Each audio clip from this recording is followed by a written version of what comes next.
Jericho Rosales, mainit ang pagsalubong ng publiko sa first day ng Quezon. Hello again mga chika, Doras! Isang makasaysayang araw ang naganap nitong October 15 dahil opisyal nang binuksan sa mahigit 260 cinemas nationwide ang pelikulang Quezon. Isang makabuluhang obra na tampok ang makulay at makasaysayang kwento ng ating dating Pangulong Manuel L. Quezon. Napakainit nga at masayang pagtanggap ng publiko ang sumalubong sa unang araw ng pelikula. Mapapansin sa iba't ibang sinihan sa bansa. Punong-puno ang mga upuan at karamihan ng mga unang nanood ay mga estudyante at guro na talaga namang sinamantala ang discount para mapanood ang pelikula bilang bahagi ng kanilang makasaysayang pag-aaral.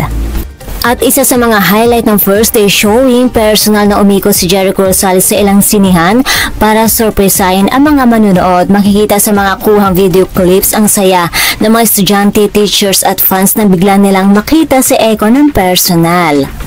Ayon sa mga unang nakapanood, hindi lang basta pelikula ang Quezon, isa ito makasaysayang kwento na tumatama sa puso ng bawat manunood. May nagsabi pa nga na ang ganda ng pagkaganap ni Jericho para kang dinala sa panahon ni Quezon. Isa pang review ang nagsabi, nakaka-inspire at napapanahon ang mensahe ng pelikula. Sana mapanood ito ng mas maraming estudyante, habang may ilan ding teacher ang nagsabing maganda itong isama sa klase. Hindi lang siya nakakaaliw, nakakapagbigay din ng kaalaman. At kung babasahin mo ang mga early reviews online, halos pare-pareho ang tono. Maganda raw ang takbo ng kwento, malinaw ang mensahe at world class ang performance ni Eko. Sabi pa ng isa, parang wake up call daw ang pelikula kasi habang pinapanood mo ang story ng Quezon, maaalala mo kung gaano kahalaga ang pagiging matalino sa pagpili ng leader ng bansa. Ang maganda pa dito, hindi ito yung tipong super bigat panoorin. May mga eksenang nakakatawa at magaan, pero sa likod ng mga punchline at banat ay may mga matindi at malalim na mensahe tungkol sa pagiging isang leader.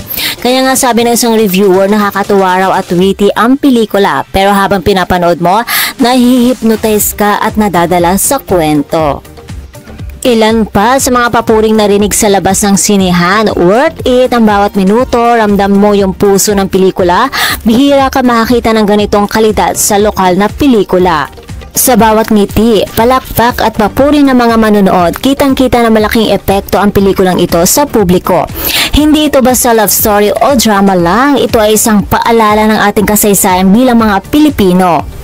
At dahil sa mainit na suporta ng mga estudyante, guro at moviegoers, marami ang mga umaasa magiging long-running film ito sa mga sinihan. Sabi na nga ng isang fan, kung ganito palagi ang pelikulang Pinoy, mas marami ang manonood ng local films. Muli, congratulations kay Jericho Rosales at sa buong team ng Quezon para sa isang matagumpay na first day showing, at syempre isang sweet shoutout din sa supportive girlfriend na si Janine Gutierrez, kalig overload talaga. May pahabol pa na chika, mga chikadoras. Ayon pa daw sa nakapanood, wala pa rin daw kakupas-kupas si Eko sa aktingan. Ibang klaseng Jericho Rosales ang nakita nila rito sa Quezon. Hindi lang basta gumanap, parang sinapian talaga siya ni Manuel L. Quezon. Mula ulo hanggang paa, pati boses, kilos, tindig at aura. Ramdam ng mga manunood na si Quezon mismo ang nasa harap nila. Standing ovation talaga ang performance, at bukod nga kay Eko, lahat din ng mga cast ay talaga naman ginalingan nila rito. Kaya na mga chika, Doras, kung hindi mo pa mapanood, abay panoorin mo na. And that's all for na mga chika, Doras. For more Eko na showbiz update, please don't forget to like, share, and subscribe my channel. Thank you for watching.